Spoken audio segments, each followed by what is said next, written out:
Nah, jadi sekali lagi kalau ada orang-orang yang bilang ini mesti kalau bukan kelompok PKI, ya ini pasti kelompoknya Islam Nusantara. Adalah kelompok-kelompok sono yang selalu menggulirkan isu kemudian PKI adalah mereka-mereka yang sebetulnya dia tidak punya jasa terhadap perlawanan kepada PKI. Aneh saya. Hizbut Tahrir, ya saya katakan Hizbut Tahrir itu masih menjadi sebuah kelembagaan yang harus kita bantu karena mereka sebenarnya mengalami kriminalisasi konstitusi. Kelompok-kelompok yang selalu mengatasnamakan agama demi kepentingan pribadi dan kepentingan politiknya, demi nafsunya, anak-anak buahnya itu adalah orang-orang yang minim pengetahuan agama, yang gampang dibodohi oleh mereka-mereka macam Alfian Tanjung dan reng-rengan.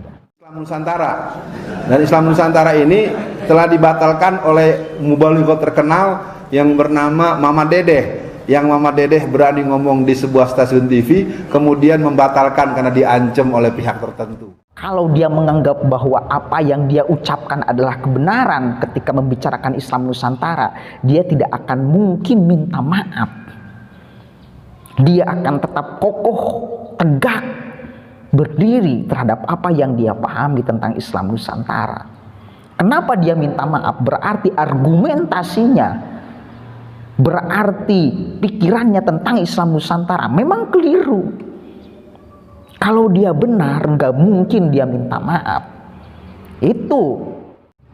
Ini jelas sekali kebodohannya si Alfian Tanjung ini.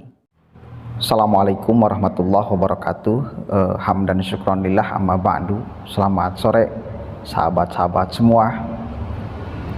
Jadi ketika saya tadi membuat video tentang Alfian Tanjung yang menuduh bahwa di tubuh Banser itu ada PKI karena dulu tidak tuntas, kemudian pembantaian kepada PKI-nya sehingga PKI masuk hari ini ke Banser.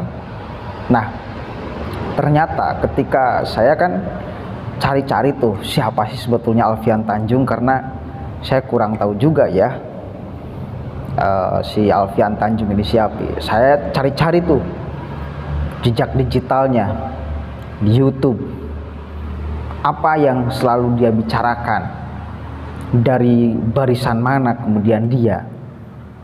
Ternyata memang pas dari awal saya curiga ini pasti nih dari kelompok sono, kelompok kadal gurun gitu loh. Ternyata iya betul, dia ada di dalam satu ceramahnya, di dalam satu kajiannya itu kemudian berbicara tentang pembelaannya kepada HTI, ya, bahkan menyudutkan kepada Islam Nusantara. Oke, bahkan dia mengatakan menjelekkan Islam Nusantara. Oh, pantesan selalu yang membenci kepada kepada NU adalah kelompok-kelompok sono yang selalu menggulirkan isu kemudian PKI adalah mereka-mereka yang sebetulnya dia tidak punya jasa terhadap perlawanan kepada PKI. Aneh saya. Dia tidak punya jasa untuk melawan PKI dulu sebetulnya. Tetapi aneh, dia yang selalu menuduh kemudian hari ini bahwa NU PKI, bahwa Banser disusupi PKI, bahwa NU disusupi PKI, bahwa orang yang tidak dan lucunya justru orang-orang NU yang kurang-kurang tertarik gitu loh terhadap isu PKI. Karena apa? Karena ya dia tahu tentang PKI. Siapa PKI? Pernah terlibat di dalam pembantaian bahkan kepada PKI orang-orang NU. Jadi orang-orang NU sudah tidak asing terhadap PKI dan sudah tidak mengerikan lagi gitu loh. Kenapa? Karena sudah tahu. Karena sudah tahu apa itu PKI, bagaimana sejarahnya, seperti apa sepak terjangnya, bagaimana kekejamannya. Sehingga ketika mendengar isu PKI ya biasa-biasa saja gitu loh. tidak terlalu heboh, karena sudah tahu kuncinya. Oke, sudah tahu kuncinya. Kalaupun PKI bangkit, saya kira orang NU sudah tahu strategi bagaimana cara merobohkan dan menghancurkannya, bagaimana memadamkannya. Oke, bagaimana memadamkannya. Jadi tidak tertarik. Seperti ini sebetulnya sama seperti orang ketika belajar agama, dengan santri yang terbiasa setiap hari belajar agama, ini akan beda. Kemudian keluarnya orang yang baru belajar agama biasanya, heboh kesana kemari, tampilan di bagaimana supaya dia itu tercermin orang yang sangat beragama. Beda dengan santri. Kadang-kadang santri mah caliwura, kalau kata bahasa Sunda. Kadang-kadang biasa saja di dalam penampilan, pakai kaos, pakai sarung, kadang-kadang ditilep-tilep tanpa kemudian ada style yang menunjukkan bahwa dia adalah ilmu pengetahuannya luar biasa tentang agama. Biasanya rata-rata santri yang sudah tua gitu loh, yang sudah lama di pesantren, acak-acakan dandanannya,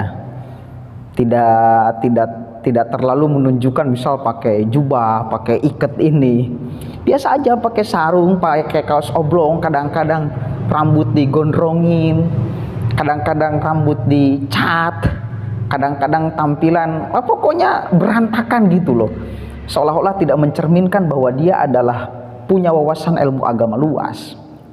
Nah, sama seperti isu PKI ini, orang NU sudah tidak kaget. Kenapa? Karena dulu yang melawan PKI adalah NU. Jadi kalau benar hari ini PKI bangkit, saya kira NU sudah tahu strategi bagaimana cara memadamkannya, gitu loh. Tapi sayangnya itu hanya sekedar isu. Sayangnya itu hanya sekedar kepentingan elit saja yang selalu berbicara tentang PKI, ya, tentang PKI ini. Balik lagi kepada si Alfian Tanjung. Ternyata pas saya dicek ya, jejak digitalnya, saya menemukan satu video ini ya. Kita tonton sama-sama. Nah, di dalam Islam dijelaskan sistem khilafah, tapi ada sebagian ustadz bahwa tidak ada sistem khilafah. Kalau ada orang nggak suka sama khilafah, itu berarti dia koslet, ya. Karena tidak ada logikanya ketika Allah menegaskan wa iz qala lil malaikati inni ja'ilun fil ardi khalifah. Jadi bagaimana ceritanya orang mau berislam kalau dia tidak mau memahami konsep khilafah dan konsep Abdullah? Jadi kalau para ulama-ulama dan para pemikir-pemikir Islam memang sering menggunakan pengertian-pengertian yang sederhana. Bagaimana dia bisa membayangkan Islam sampai ke Indonesia kalau tidak ada kejayaan masa Khilafah Rasyidah? Khilafah Rasyidah itu adalah masa kejayaan yang dikunci oleh Khilafah yang kelima Umar bin Abdul Aziz. Nah, jadi sekali lagi kalau ada orang-orang yang bilang ini mesti kalau bukan kelompok PKI, ya ini pasti kelompoknya Islam Nusantara. Dan Islam Nusantara ini telah dibatalkan oleh mubalighah terkenal yang bernama Mama Dedeh. Yang Mama Dedeh berani ngomong di sebuah stasiun TV, kemudian membatalkan karena diancam oleh pihak tertentu. Gimana pandangan yang udah jelas-jelas diancam? Ya, jadi saya pikir khilafah adalah konsep Islam. Siapa orang yang menolak khilafah berarti dia melawan Allah. Oke. Itulah sedikit ya.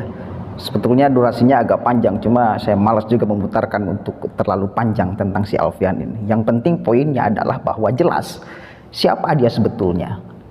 Oke, siapa dia sebetulnya? Salah lagi pengertiannya. Beda tentang khalifah dengan khalifah. Ini ja'ilun fil ardi khalifah.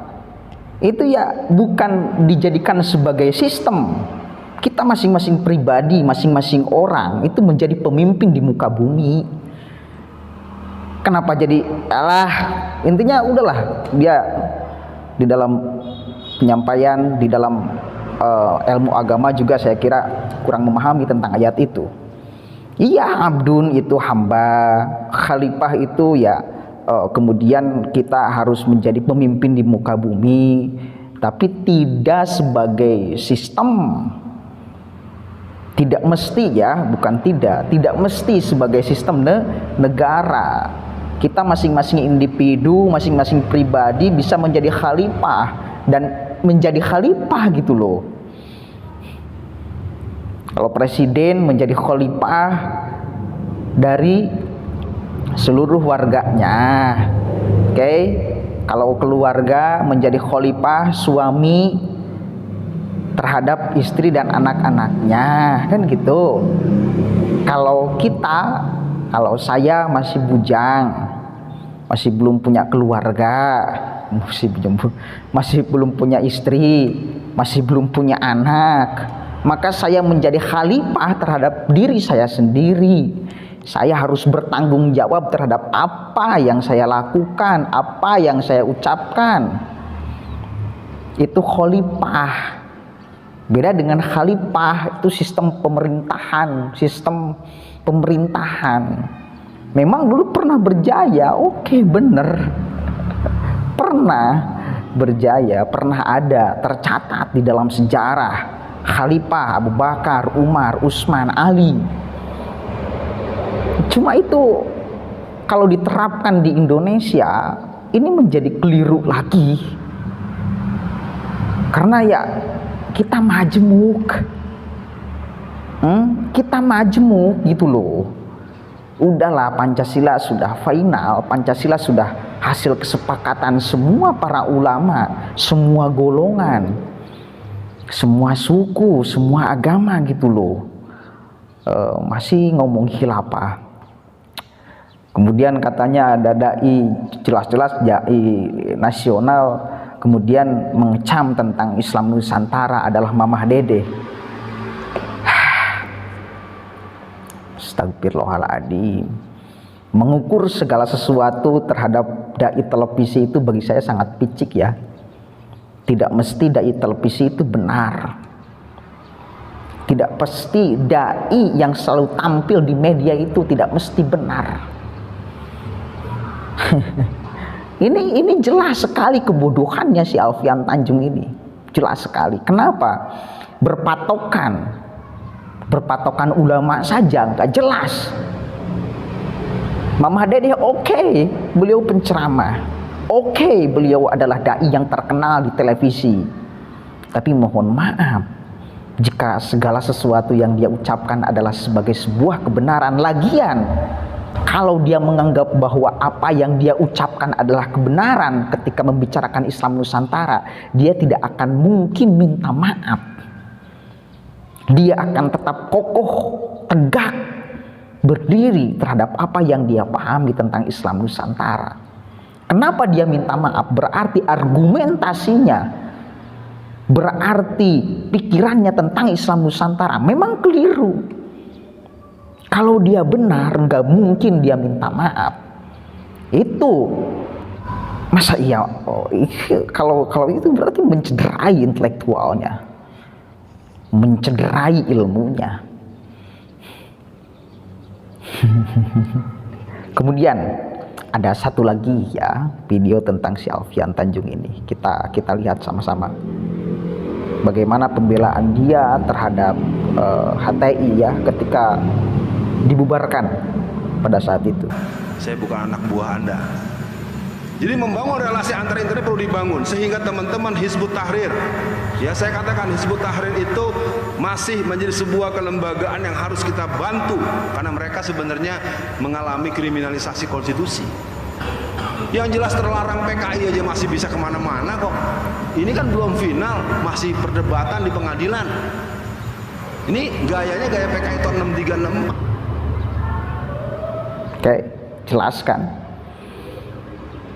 HTI perlu dibantu katanya karena dia mengalami kriminalisasi konstitusi.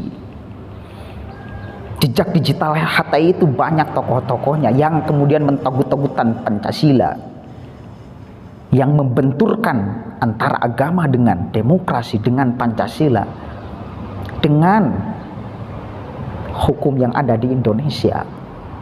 Itu jelas faktanya.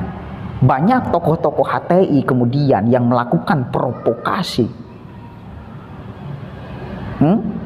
Itu banyak jejak digitalnya, gampang kita temukan. Nah, apakah itu tidak mengancam kedaulatan ideologi Pancasila? Apakah itu tidak mengancam kedaulatan NKRI? Itu mengancam, Pak. Kalau mengancam, mesti harus dibubarkan. Kenapa? Karena faktanya, faktanya kita sudah nyaman dengan sistem yang ada, dengan aturan dan hukum yang ada di Republik ini. Kenapa nyaman? Karena merangkul semuanya, nggak ada yang tersingkirkan. Sebagian golongan nggak ada yang tersingkirkan. Semuanya aman, semuanya nyaman. Mau agama Islam, Kristen, Hindu, Buddha, Konghucu, semuanya, sukunya, agamanya, budayanya, semua dilindungi oleh apa? Oleh Pancasila, oleh NKRI. Kalau khilafah mau dipaksakan di Indonesia, sebelum memaksakan khilafah, Anda bakal bubar terlebih dahulu. Kenapa? Karena jelas akan ada pertumpahan darah di mana-mana. Kenapa? Karena faktanya masyarakat Indonesia adalah masyarakat yang beragam. Faktanya masyarakat Indonesia adalah masyarakat yang majmuk. Poin intinya adalah balik lagi ke si Alfian Tanjung, bahwa memang ternyata ya seperti itulah kelompok-kelompok tidak aneh, kelompok-kelompok yang selalu mengatasnamakan agama demi kepentingan pribadi dan kepentingan politiknya, demi nafsunya. Anak-anak buahnya itu adalah orang-orang yang minim pengetahuan agama, yang gampang dibodohi oleh mereka-mereka macam Alfian Tanjung dan reng-rengannya. Mungkin itu saja yang bisa saya sampaikan, kurang lebihnya mohon maaf. Wallahul muwaffiq ila aqwamit thoriq, wallahu a'lam bishawab. Assalamualaikum warahmatullahi wabarakatuh.